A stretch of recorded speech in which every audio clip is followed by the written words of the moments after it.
I am a huge nature fanatic, and I just envisioned this thing that captured nature. So this was the first thing that Carol made for me. Then Carol just began to experiment with worshiping God while she made art. And here is one of my favorite things that Carol made. I know that it's hard to see and it's kind of shadowy, but as you look up close, there's a face hidden.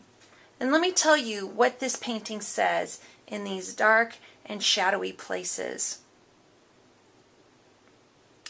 It's music of another age that moves me. My heart's desire is for something unseen. This world doesn't hold my reward. Eternity beckons to me. I long for union with God.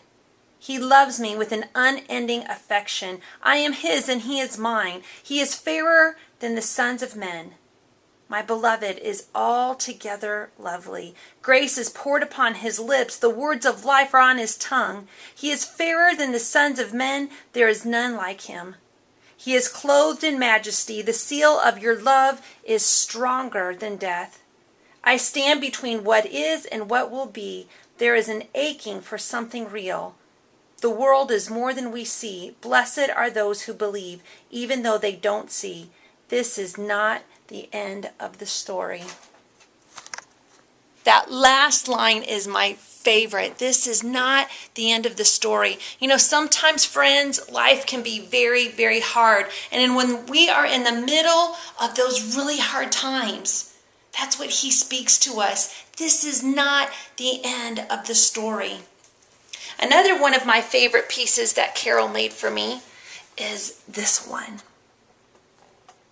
This one is made up of little tiny pieces of paper put on the lid of a box. And can you read that? My perspective is eternity. You can see why I love these pieces of art in my house, because they remind me of what my perspective needs to be. Well, I had these ideas of getting these paintings for my children on their significant birthdays. When my son turned 16, I gave him a piece and I would show it to you, but he has turned 20 now and has his own apartment, so it's in his house. But I will show you Mariah's. I gotta be really careful here not to show you her bedroom because it's a typical teen bedroom, if you know what I mean. Okay. So here's Mariah's picture, and what I asked Carol to do was to spend some time just worshiping and praying and asking God what would he want to say to Mariah on her 13th birthday.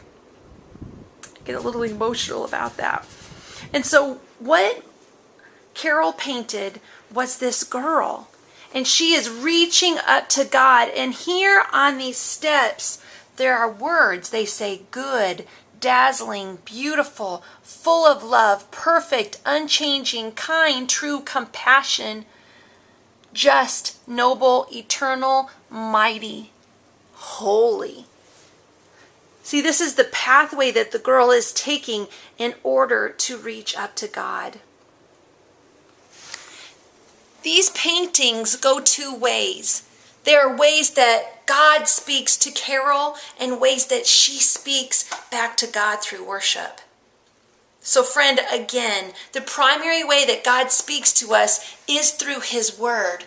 But I want you to expect the unexpected from God, to speak to you through many other things, through poetry, through music, through nature, which is how he speaks to me powerfully, and maybe through artwork.